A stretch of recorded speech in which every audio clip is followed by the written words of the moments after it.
Un balado Radio-Canada audio.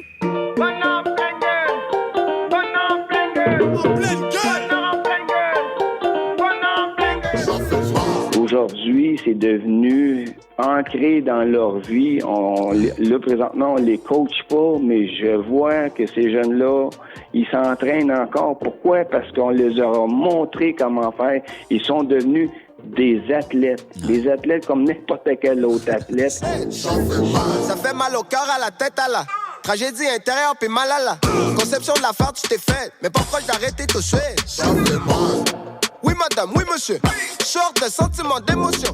Des réservoirs jamais assez. Qui secouent ça 7 jours sur 7. Ça fait mal. Pour mon petit diaphragme. Sur l'aérobie, toi, pis ta femme. C'est temps-ci, se déhancher ses drums. Au point que pas besoin de mise en forme. Ça fait mal. Merci Michel Guillon d'accepter de me parler aujourd'hui. Ça fait des années, là, mon Dieu, je pensais jamais dire ça, Marc, là, mais ça fait des années que je fais ce balado-là où est-ce que je parle de sport avec ben du monde. Mais, Oui. mais je pense que j'ai jamais abordé le sport de la façon dont toi tu le pratiques, dont toi tu le vis en fait. Michel, t'es un entraîneur, t'es un coach à quelque part. Oui. Mais tu es particulièrement aussi le coach, ou un des coachs qui entraîne le ski alpin, qui entraîne la raquette, l'athlétisme pour les Olympiques spéciaux. Puis je trouve que c'est une discussion et c'est une réflexion fascinante à avoir sur, encore une fois, la passion du sport. Puis où est-ce que ça nous amène? Michel, t'es dans la soixantaine. Est-ce que tu veux te présenter pour nous? Parce que, tu sais, je t'ai présenté rapidement comme un entraîneur, comme quelqu'un qui s'implique pour les Olympiques spéciaux, mais, tu sais, à quelque part, si on avait à décrire Michel Guillon pour les auditeurs de ce balado-là, on le ferait comment? Tu le ferais comment? Oui, écoute, je commencerai par effectivement la passion vient du fait que le sport ça fait partie prenante de notre vie, pas juste la mienne, de ma famille au complet. Ouais. Donc nous, c'est une façon de vivre. Le coaching vient au fait que partager notre savoir avec d'autres, que ce soit dans le sport, que ce soit au travail. Dans mes dernières instances là au travail, ce que je voulais faire, c'était coacher les jeunes qui venaient, puis qui ramènent beaucoup. Donc passer cette passion-là à d'autres, c'est agréable, c'est le fun, c'est plaisant. Les gens, avec le bagage que tu as, ce que tu amènes à ces jeunes-là, c'est facile pour moi parce qu'on l'a vécu, mais voir que ces personnes-là l'absorbent et qui l'apprécient beaucoup, c'est grandement apprécié. Ça vaut une paye, comme on dit. Écoute, j'ai commencé très jeune. Fait que si on regarde j'ai joué beaucoup à balle molle. J'ai été, puis j'étais un gars compétitif, très compétitif, mais de façon sainement. La compétition pourrait être des fois néfaste, il y a d'autres. Pour moi, elle a toujours été importante. J'ai également été jockey à New York. Mes parents avaient des chevaux de course, donc ça m'a donné l'opportunité d'aller là à l'âge de 16 ans, puis que j'aimais ça. Donc, je l'ai fait de façon professionnelle pendant une période très courte. Donc, j'ai pas réussi à le faire trop longtemps parce que j'étais trop pesant. Mais c'était... Mais disons que la compétition était là, et puis par la suite, c'était vraiment le ski alpin qui m'a emmené à aimer davantage le sport, la course à pied, bien entendu. J'ai fait plusieurs marathons.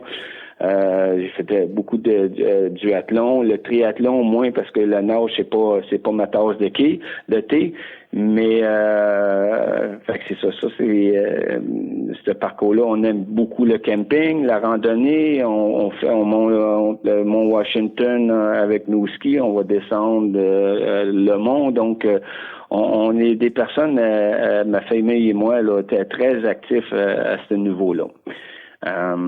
C'est ça.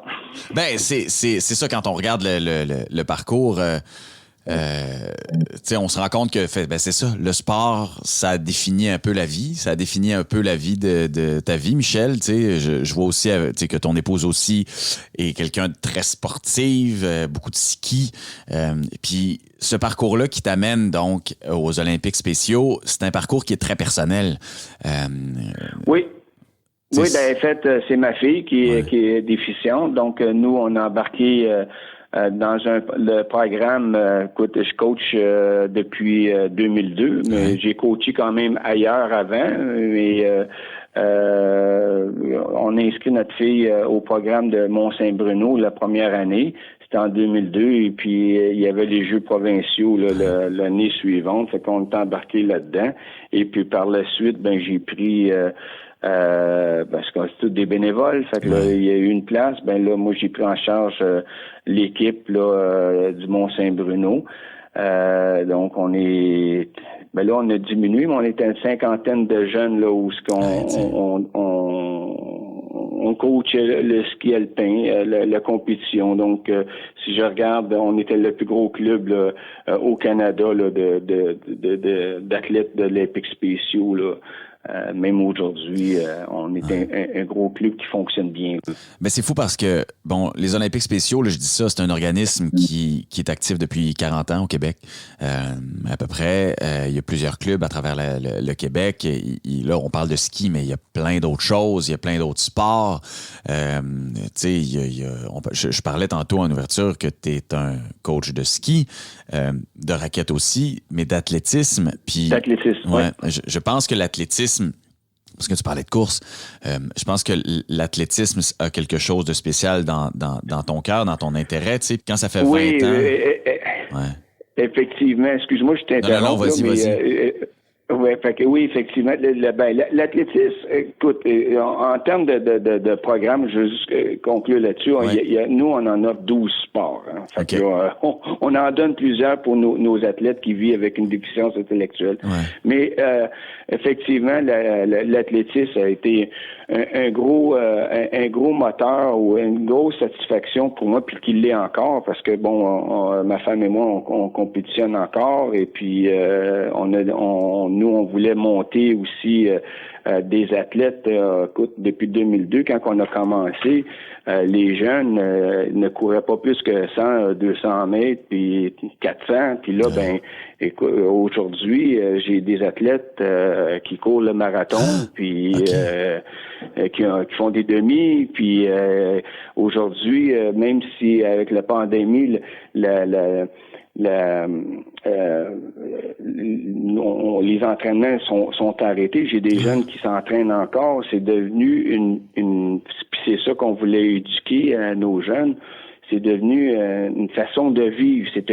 Ça devient partie de leur quotidien. Fait que ça a été ma plus grande réussite. Ma femme et moi, bien entendu, est impliquée beaucoup avec moi, parce que sinon, ça fonctionnerait pas. C'est pas une affaire familiale, là.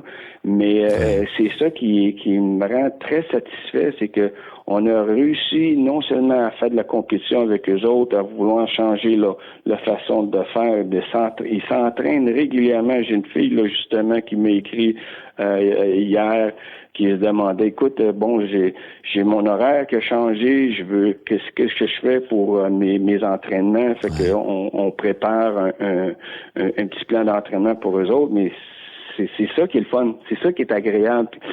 La nutrition aussi, on a éduqué la nutrition à ces jeunes-là. Et puis, c'est fou de voir l'impact que ça peut avoir. C'est-à-dire, puis tu sais, je le dis parce que on imagine que le sport fait du bien, évidemment, sauf que je pense que des fois, on limite notre imagination aux gens que ça peut toucher, tu sais, puis de voir... Effectivement. Tu sais, de voir que clairement, puis tu sais, je lisais quelques trucs sur les Olympiques spéciaux, tu sais, puis je lisais sur justement des athlètes qui font, tu sais, du 1500, du 3000, du 5000 mètres, du 10 000 mètres, puis qui s'entraînent sérieusement, puis que ça remplit leur vie. Je me dis, hey... le sport est un remède exceptionnel, pareil, tu sais. Ben, écoute, le sport, par le sport, là, ces jeunes-là, on leur permet aussi de s'épanouir, hein, de grandir, d'évoluer. Puis si tu pourrais voir des fois des parents quand tu leur dis que, moi je les appelle des jeunes là, mais c'est des adultes là, mais quand je leur dis leurs parents qu'ils font ça, telle chose ou parce qu'il y en avait des jeunes là qui étaient dans un coin puis que ça parlait pas à personne là, puis d'un coup aujourd'hui ils vont au devant des gens, ils vont parler avec les gens, ils sont plus gênés. Ils s'épanouissent là-dedans. Là. C'est fou qu'est-ce que le sport peut apporter comme changement dans leur vie, dans leur comportement, puis de relever leur estime d'eux autres. C'est fou. C'est le fou. C'est fou d'avoir autant d'impact dans une vie aussi, tu sais, parce que quand tu me dis qu'il y a des jeunes qui sont dans leur coin, qui parlent à personne, puis que tout d'un coup, tabarouette, ils partagent leur entraînement, ils partagent leur passion. Tu sais. Oh oui. Écoute, j'ai une mère à me demander, je dis, ton gars, là, parce que une des choses qui aime bien, on a fait des jeux, parce que les jeux, c'était un cycle de 4 ans, comme les Olympiques, là, mais c'est plus pour la déficience intellectuelle.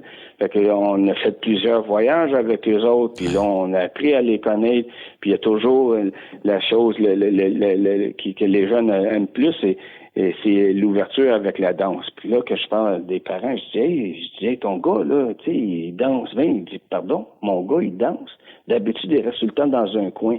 Ben oui, il garde avec les Olympiques spéciaux, il se développe davantage. C'est fou, hein? Puis les parents, ils en reviennent tout simplement pas, là.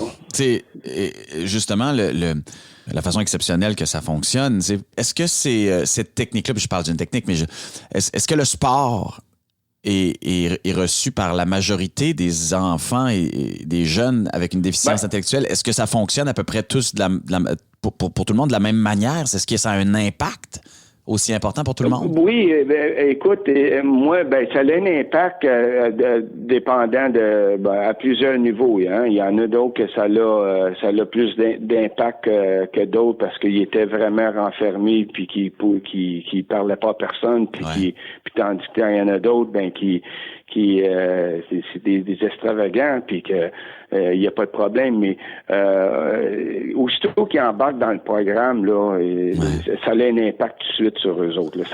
Sur certains, ça peut prendre un peu plus de temps. Comme je disais, il y en a des fois, à un moment donné, ils étaient je me souviens, on avait parti le basketball, puis il y avait un jeune qui était dans le coin puis qui ne participait pas, puis son père, il dit qu'il voulait le ramener, il dit il veut pas participer. Non, je dis laisse-les dans le coin, il va venir dans son propre puis à un moment donné, il s'est réveillé, puis c'est le jeune qui parle le plus aujourd'hui. Fait que non,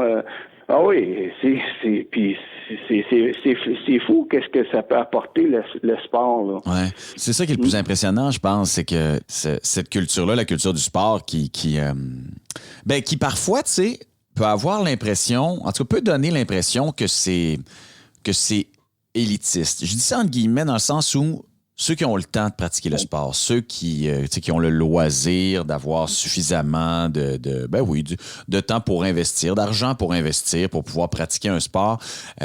Alors que, tu sais, clairement, ces gens-là, ce qu'ils ont besoin, c'est une motivation. Ce qu'ils découvrent, en fait, c'est une motivation. Puis une motivation, ça vient, tu sais, c'est gratis, une motivation. Ça coûte rien. Cette culture-là de l'incorporer dans sa vie à quelque part, tu sais.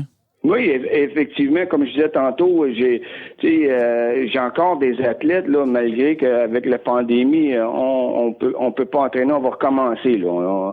Je devais commencer le ski alpin au mois de janvier, mais avec le Omicron a fait que on était arrêté. Mais j'ai des jeunes encore qui courent, qui s'entraînent. J'en ai d'autres, bien entendu, qui attendent parce qu'ils ont besoin du coach ou d'avoir un plateau pour le faire, là. Mais aussitôt que ça va repartir, là, ça va être... ça va faire du bien. Oui. Puis la compétition, ils adorent ça, puis ils en mangent. Michel, est-ce que les Olympiques spéciaux, là, est-ce que cette initiative-là devrait être élargie? Est-ce que c'est pas encore trop petit? Est-ce que c'est pas encore trop caché? Est-ce qu'on devrait pas investir là-dedans, justement, pour qu'on soit capable, tu sais, d'apporter encore plus de bonheur, puis de développement, puis d'indépendance à ces gens-là? Oui, effectivement.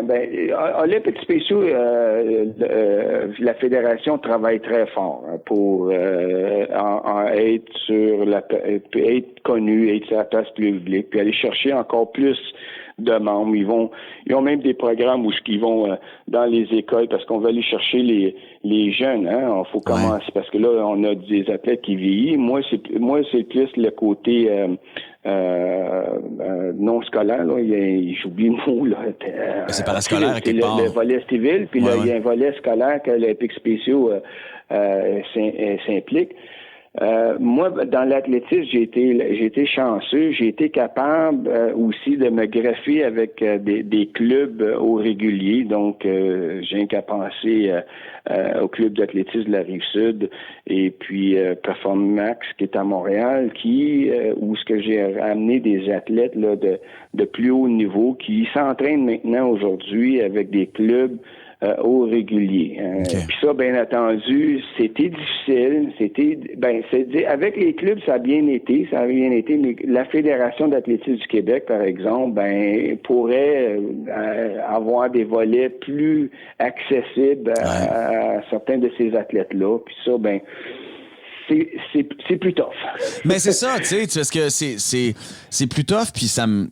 C'est toujours une surprise, hein, tu sais, quand il y a quelque chose qui fonctionne, par exemple, le sport, par exemple, les Olympiques spéciaux, puis l'impact que ça peut avoir sur ces jeunes-là, c'est toujours un peu bizarre de se dire comme, ah mon Dieu, on a une solution qui nous semble tout à fait solide, extrêmement prometteuse. Pourquoi ne pas la répandre et l'utiliser à plus grand escient pour justement être capable de généraliser ce bonheur-là, tu sais, puis ce développement-là. C'est toujours spécial de se rendre compte que c'est pas logique puis que ça se fasse pas nécessairement puis que ça va pas nécessairement de soi, tu sais. Y a-tu quelque chose de frustrant quelque part là-dedans? Oui, oui. Sauf qu'il faut en parler, puis de plus en plus, on réussit, bien entendu. Les gouvernements aussi nous aident là-dedans. Ils donnent des sous à l'Olympique spéciaux mais encore là, des fois, c'est pas encore assez. Ouais. Mais c'est d'en parler régulièrement. Puis je vous invite aussi à regarder je sais pas si tu en as sûrement entendu parler, Champion le film, donc qui était fait par Elgui Fassini et Philippe Miguel.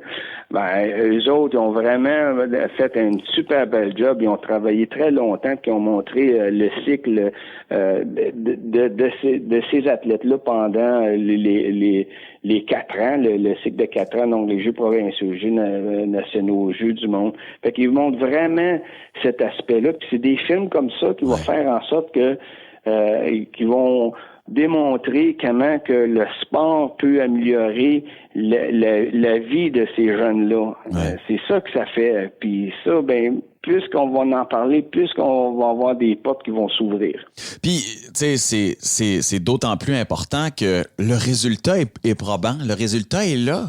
Et puis, tu sais, ça va faire des années que je fais ce balado-là. Puis,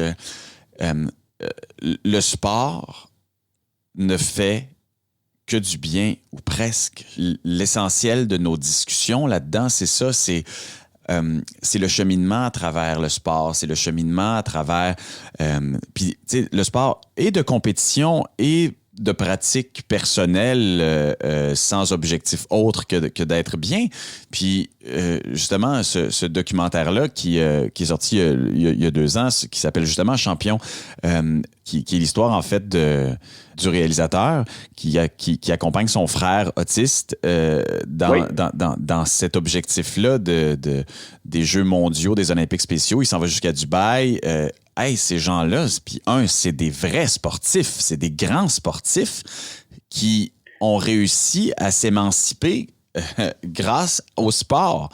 C'est une histoire exceptionnelle, mais ces histoires-là, tu sais, puis ça, c'est l'histoire d'une personne, mais c'est l'histoire d'à peu près tous les sportifs qui s'engagent dans les Olympiques spéciaux c'est des histoires qui sont nécessaires puis qu'il faut entendre puis qu'il faut voir aussi, tu sais.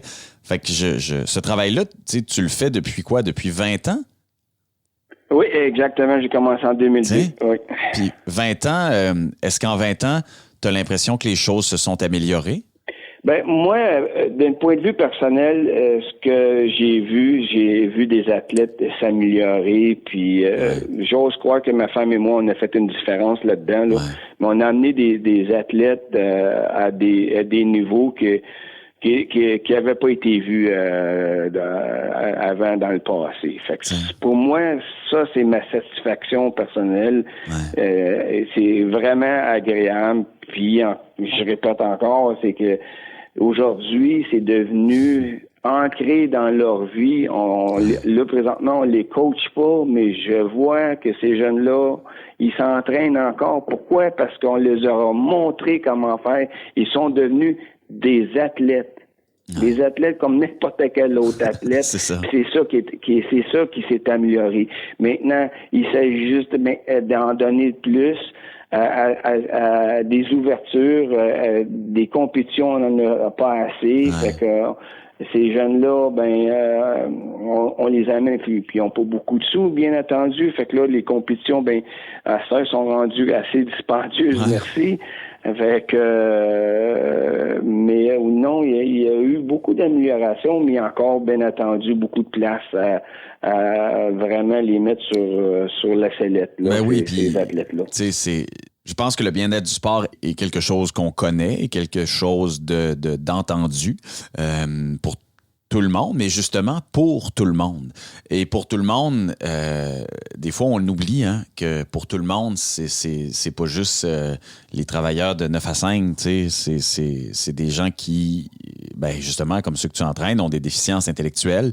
Puis tabarouette, c'est la grande démocratie sportive, c'est-à-dire que c'est le côté démocratique du sport, c'est que ça atteint tout le monde et ça fait du bien à tout le monde. Et puis, justement, je suis très, très content. Tu sais, je le disais au début, j'en ai parlé là, de sport de bien des façons dans ce podcast-là, mais j'en ai jamais parlé de cette façon-là. Puis je te remercie, Michel, d'avoir pris le temps de nous parler. Ça fait plaisir. Écoute, ça change leur vie.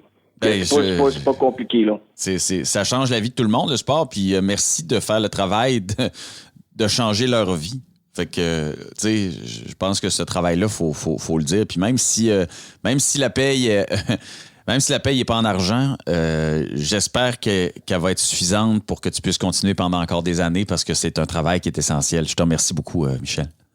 Ça va être difficile d'arrêter, là. Là, je suis en retraite, je sais pas qu'est-ce qui va se passer, mais disons que ça fait partie prenante de notre vie, de notre quotidien. Joanne et moi, on retire notre satisfaction. Ouais. Par eux autres, c'est incroyable qu'est-ce qu'ils peuvent t'apporter. Nous, on emporte, moi, je considère que je ramène très peu, mais ce que je reçois en retour de eux autres, de leur bonté, de l'amour vers, tu rentres dans le plateau d'entraînement, crème, ils viennent quasiment courir parce qu'ils sont très chaleureux, hein, ils viennent courir puis après toi puis ils sont contents de voir ça vaut une paye, ça, là. C'est clair que ça vaut une paye. Mais merci Michel d'avoir pris le temps de nous parler de le travail exceptionnel que tu fais. On t'embrasse puis on te souhaite une année 2022 pleine d'entraînement puis pleine de rencontres sportives. C'est ça. Là, écoute, j'ai une gang qui se prépare là, pour les prochains Jeux. On va avoir les Jeux provinciaux, ça arrive sud. Fait que ça, si jamais t'as l'occasion, t'as une belle opportunité de venir, je sais pas si c'est à Montréal ou ça arrive sud, là, il va y avoir des compétitions pour les Jeux provinciaux là, cet été. Ouais.